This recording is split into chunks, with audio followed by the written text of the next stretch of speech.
여러분 안녕하십니까? 10월 13일 JCN 모닝뉴스입니다. 울산 대송고등학교 여자 탁구팀이 올해 전국체전에서 금메달을 목에 걸었습니다. 개인전에 이어 단체전까지 우승을 차지하면서 탁구 명문다운 면모를 보였습니다. 심은홍 기자가 취재했습니다. 탁구 종목 여자 19세 이하 단체전 결승전이 열린 울산 동구 전하체육센터. 울산 대송고와 대전 호스톤 여고가 결승에서 격돌했습니다. 열띤 응원의 함성 소리가 체육관을 메우면서 경기가 시작됩니다. 양 팀은 빠른 속도로 공을 주고받으며 랠리를 이어갑니다. 긴 접전 끝에 울산 대송고등학교가 세트스코어 4대2로 호스톤 여고를 꺾고 금메달을 목에 걸었습니다. 이번에는 이관왕하게 돼서 되게 기뻐요. 내년 전국체전도 우승해서 2연패를 만드는 게 목표예요. 7명의 선수들이 원팀으로 호흡을 맞추며 기량을 갈고 닦은 결과입니다. 좋은 성적 거둘 수 있도록 하기 위해서 이제 응원도 다 같이 열심히 하고 해서 팀워크가 좋았던 것 같아요. 지난해 구미에서 열린 전국체전에서는 아쉽게 은메달을 차지했습니다. 하지만 올해 문체부 장강기 대회에서는 우승을 차지하며 올해 전국체전에서 금빛 활약이 예상됐습니다. 제가 지도 경력 33년째인데 이 친구들이 제가 제일 기억에 남을 것 같아서 애들에게 고맙게 생각합니다. 울산 대송고가 올해 전국체전에서 여고부 개인전과 단체전에서 우승을 거머쥐며 여고부 탁구 명문으로서의 명성을 이어가고 있습니다. 전국체전 공동취재단 심은홍입니다. 전국체전 양궁 여자 고등부 종목에 출전한 울산 스포츠과학고 서보은 선수가 어제 70m 개인전에서 금메달을 따 울산 유일의 4관왕에 올랐습니다. 서보은 선수는 지난 8일과 9일에 치러진 거리별 50m와 60m, 70m에서도 3개의 금메달을 거머쥔 바 있습니다. 서보은 선수가 어제 진행된 개인전 70m 결승 경기에서도 우승을 차지해 금메달을 목에 걸면서 이번 전국체전에서 울산 선수단 가운데 가장 많은 4관왕에 올랐습니다. 지금 울산은 전국 17개 시도에서 찾아온 선수단과 응원단들로 가득한데요. 울산 종합운동장협회 광장에는 각 지역의 특색과 매력을 뽐내고 사람들에게 알리기 위한 홍보 부스가 마련돼 있습니다. 뜨거운 스포츠 축제 현장 속에 지역 홍보관을 서희동 기자가 소개합니다. 시민들이 줄지어 다트게임 차례를 기다립니다. 힘차게 던진 핀이 적중한 곳은 바로 전라북도의 지역별 주요 명소가 그려진 지도입니다. 이몽룡하고 정치면이 데이터도 세 글자예요. 여기 되게 유명해서 사람들 되게 많이 가요. 네, 맞습니다. 본인이 맡은 지역에 대한 문제를 풀고 기념품도 받으며 자연스럽게 대표 관광지를 알아갑니다. 다트 던지고 직접 체험해보니까 참 즐겁기도 하고 그 지역에 대해서 모르는 것도 좀 알게 되고 유익한 시간이 됐습니다. 전국체전 기간 울산 종합운동장과 동천체육관 사이 광장이 각 지역을 알리는 홍보의 장이 됐습니다. 체전에 참여한 각 시도에서 저마다의 특색이 가득한 홍보관을 만들어 운영하며 지역의 문화와 아름다움을 널리 알리고 있습니다. 저희 서울시에서는 한강을 배경으로 아름다운 노을과 함께 사진을 찍을 수 있는 포토부스를 운영하고 있습니다. 이를 통해 사람들에게 서울의 아름다움을 자연스럽게 알리고 있습니다. 전국체전 개최지인 울산에서는 각 구 군별로 관광 명소와 특산물을 알리는 부스를 운영하며 울산을 찾은 방문객들에게 지역의 매력을 세세하게 홍보하고 있습니다. 전 국민의 스포츠 축제인 전국체전 현장이 각 지역의 문화를 알리고 교류하는 화합의 장이 되고 있습니다. 전국체전 공동취재단 서희동입니다. 다음 달 5일부터 울산 남창역에 무궁화호 열차가 정차할 예정입니다. 국민의힘 서범수 국회의원에 따르면 지난 11일 한국철도공사 국감에서 나희승 사장으로부터 다음 달 초 남창역에 동해남부선 무궁화호 정차가 가능하다는 답변을 받아냈습니다.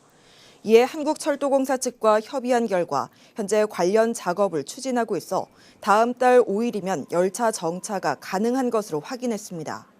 서범수 의원은 무궁화호가 정차할 수 있다는 것은 KTX 이음열차도 정차할 수 있다는 의미라며 KTX 이음열차도 남창역에 정차할 수 있도록 최선을 다하겠다고 밝혔습니다.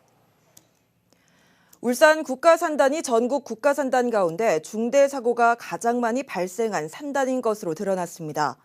국민의힘 권명호 국회의원이 한국산업단지공단으로부터 받은 자료에 따르면 2017년부터 올해 8월 말까지 전국 국가산단 가운데 울산 국가산단에서 32건의 중대 사고가 발생해 사고율 1위를 기록했습니다.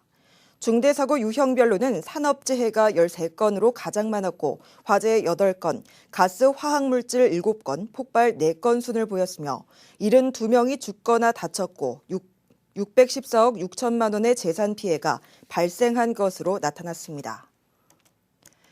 울산시 교육청에 대한 올해 국회 국정감사가 어제 부산대학교에서 열렸습니다. 노욱희 교육감은 학업 성취도 평가 확대에 대해 생각을 묻는 질문에 모든 학교가 동시에 실시하는 일제고사 형식의 평가는 반대하지만 학생 자율적인 평가는 반대하지 않는다고 밝혔습니다. 또 중학교 운동부 합숙소가 울산에 3곳이 있다는 지적에 대해 노 교육감은 2곳은 합숙소가 아닌 기숙사고 나머지 1곳은 현대구단이 운영하는 곳이라며 울산의 중학교 합숙소는 사실상 없는 상태라고 반박했습니다. 이와 함께 직종이 많고 다양한 비정규직, 공무직 노조와의 협상이 어렵다며 현장에서 겪는 어려움과 혼란 감소를 위해 이들 직종을 법제화시켜줄 것을 요청했습니다. 전국 시도교육청이 코로나19와 관련해 6천억 원 이상을 학생들에게 지급한 가운데 울산시 교육청은 442억 원의 현금을 지급한 것으로 나타났습니다. 국민의힘 이태규 의원의 국정감사 자료에 따르면 울산시 교육청은 코로나19와 관련해 1인당 10만 원씩 3차례에 걸쳐 442억 7천만 원의 교육재난지원금을 스쿨뱅킹을 통해서 현금으로 학생들에게 지급한 것으로 나타났습니다. 이 의원은 교육과정 운영과 상관없는 현금 지급은 포퓰리즘 성격이 짙고 학교 현장의 정치화를 초래하는 부작용이 우려되는 만큼 엄격히 제한할 필요가 있다고 지적했습니다. 울산시가 대형 건설사 본사를 직접 방문해 지역 건설업체의 공사 참여 기회 확대를 요청합니다. 울산시는 지역에서 공동주택 신축 공사를 맡은 호반과 금호, 신일과 IS동서, 한양건설 등 5개 건설사의 서울 본사를 방문해 지역업체의 공사 참여 기회 부여와 하도급 참여율 확대를 요청한다고 밝혔습니다. 울산시는 건설협회 울산시회, 기계설비건설협회 등과 민관 합동단을 구성해 실질적인 지역업체 홍보에 나설 계획입니다. 차량의 교차로 우회전 일시정지 제도가 3개월의 계도 기간을 거쳐 어제부터 본격적으로 단속이 시작됐습니다. 앞으로는 교차로 진입 시 횡단보도가 보이면 일단 멈추는 습관을 가져야 합니다. 김나래 기자의 보도입니다. 7월 13일부터 보행자 보호 의무를 강화한 도로교통법이 시행되고 있습니다. 3개월의 계도 기간을 거쳐 교차로 우회전 일시정지에 대한 단속이 본격적으로 시작됩니다. 우회전 시 횡단보도에 보행자가 있으면 일시정지 후 우회전 가능하고 보행자가 없으면 서행하면서 우회전 가능합니다. 보행자 중심의 교통문화가 정착될 수 있도록 시민분들의 교통법규 준수를 부탁드립니다. 이제부턴 이를 위반할 경우 범칙금 6만 원과 벌점 10점이 부과됩니다. 일시정지란 차량의 바퀴가 완전히 멈추는 상태를 의미합니다. 보행자 신호가 파란불일 경우 보행자가 횡단하고 있거나 횡단하려고 할 때 일시정지한 후 지나가야 합니다. 보행자가 없다면 서행하며 그대로 지나갈 수 있습니다. 보행자 신호가 빨간불일 경우에도 보행자가 있다면 무조건 일시정지해야 합니다. 어린이 보호구역에서는 보행자가 없더라도 반드시 일시정지해야 합니다. 계도 기간 후 교통사고 분석 결과 최근 3년 동기간 대비 우회전 교통사고가 16.8%가 줄어들며 긍정적인 효과가 나타났습니다. 우회전할 때 보행자가 보이면 일단 멈추고 서행해야 한다는 점 잊지 않으셔야겠습니다. JCN 뉴스 김나래입니다. 지방의 문제를 해결하자는 취지의 울산국제 임팩트 컨퍼런스가 어제 울산 롯데호텔에서 개막해 3일간의 행사에 들어갔습니다. 행정안전부와 울산시가 주최하고 울산 민관협치센터가 주관하는 이번 행사는 지방 소멸의 위기를 맞아 각 분야별로 문제점을 확인하고 민과 관이 협치해서 풀어나가야 할 과제와 해법을 모색하기 위한 자리로 마련됐습니다. 컨퍼런스는 첫날인 어제 미국 포틀랜드 주립대 에드 워싱턴 석좌 교수가 로컬이 나아가야 할 방향성을 주제로 기조 연설을 한 것을 시작으로 일본과 미국, 한국 등 3개국 50여 명의 전문가들이 참여해 지방의 실태와 미래 그리고 과제에 대해서 종합적으로 조망하는 시간을 갖게 됩니다. 울주 군민들은 자연 환경 때문에 거주지의 만족도가 높지만 불만족 이유로는 교통 불편이 가장 큰 것으로 나타났습니다.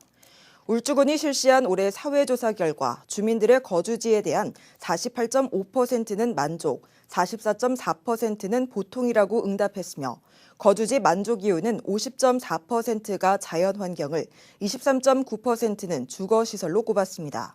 반면 불만족 이유는 교통 불편이 39.5%로 가장 높았습니다. 또 지역 출산율 증가를 위해 보육료 지원과 여성 근무 여건 증대 등을 원했고 환경 문제 해결을 위해서는 관련 법률 제정과 단속 강화, 시민 홍보 등이 필요하다고 지적했습니다. 울산에 거주하는 청년 가운데 여성의 비중이 매년 줄어들고 있는 것으로 나타났습니다. 울산 여성가족개발원이 발표한 연구 보고서에 따르면 울산 지역의 만 19세 이상 34세 이하 청년 인구 21만 5,500여 명 가운데 여성은 9만 5,400여 명으로 전체 청년 인구의 44.3%에 그쳤습니다.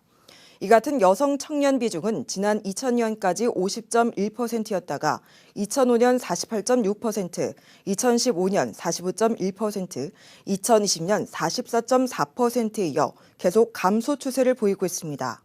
청년 여성이 타 지역으로 이주하는 원인으로는 남성 중심의 산업 구조와 여성 일자리 부족, 낮은 급여 등으로 꼽혔고 이 같은 문제 해결을 위해 청년 여성 재유입을 위한 울산시의 적극적인 대책이 필요한 것으로 지적됐습니다. 남구 주민대회 조직위원회는 어제 시청 프레스센터에서 기자회견을 열고 야음 근린공원을 시민들에게 다시 돌려줘야 한다며 시민공원으로 조성할 것을 촉구했습니다. 이들은 울산의 국가산단은 타 지역에 비해 공해 차단 녹지가 매우 열악하다며 울산시와 정부가 나서 녹지를 확대하는 정책을 적극 마련해야 한다고 주장했습니다. 야음 근린공원은 그동안 인근 석유화학공단의 공해를 주거지역과 차단하는 녹지 역할은 해왔지만 지난 2010년 7월 울산시와 LH가 아파트 개발을 추진했습니다. 이에 환경단체와 야당이었던 국민의힘 소속 시의원들이 개발에 반대하며 갈등을 빚은 바 있습니다. 다음 달 5일 개최되는 17회 부산 불꽃축제 해상 관람을 위해 고래바다 여행선이 특별 운항합니다. 남구도시관리공단은 이날 부산항 연안 여객터미널에서 고래바다 여행선을 띄워 광안대교 불꽃축제 현장을 둘러보는 코스를 운항한다고 밝혔습니다. 승선권은 장생포 고래문화특구 홈페이지를 통해 대인 10만 원, 소인 6만 원에 선착순으로 판매합니다. 또 관람객의 이동 편의를 위해 대형 버스로 옥동 구법원 부지 공영주차장에서 부산항 연안 여객터미널로 이동한 후에 승객을 태우고 광안대교로 이동할 계획입니다. 울산지법 제2민사부는 출산을 위한 제왕절개 수술 과정에서 복부에 거주를 남겨둔 채 봉합한 것으로 드러난 병원법인 대표와 원장, 담당 의사에 대한 항소심에서 1심에서 선고한 위자료 2천만 원을 4천만 원으로 높여서 지급하라는 판결을 내렸습니다. 원고 A씨는 지난 1993년 B병원에서 둘째 아이를 낳는 제왕절개 수술을 한 이후 24년 뒤에 다른 수술을 하면서 제왕절개 수술 당시 복부에 거지가 남아 종괴를 형성하고 있다는 사실을 확인하고 병원을 상대로 민사소송을 제기했습니다. 삼계탕을 먹다가 치아가 깨진 60대 남성이 식당 주인이 자신의 전화를 피한다는 이유로 행패를 부리다가 실형을 선고받았습니다. 울산지법 형사 1단독 정한근 판사는 특수건조물 침입과 특수재물 손괴 혐의로 기소된 A씨에게 징역 5개월을 선고했습니다. A씨는 지난해 12월 울주군의 한 식당에서 삼계탕을 먹다가 치아가 깨져 아픈데 업주가 자신의 전화를 받지 않고 피한다는 이유로 식당 문을 부수고 들어가 식기와 가전제품 등을 파손한 혐의로 재판에 넘겨졌습니다. JCN 모닝뉴스를 마칩니다. 함께해 주신 여러분 고맙습니다.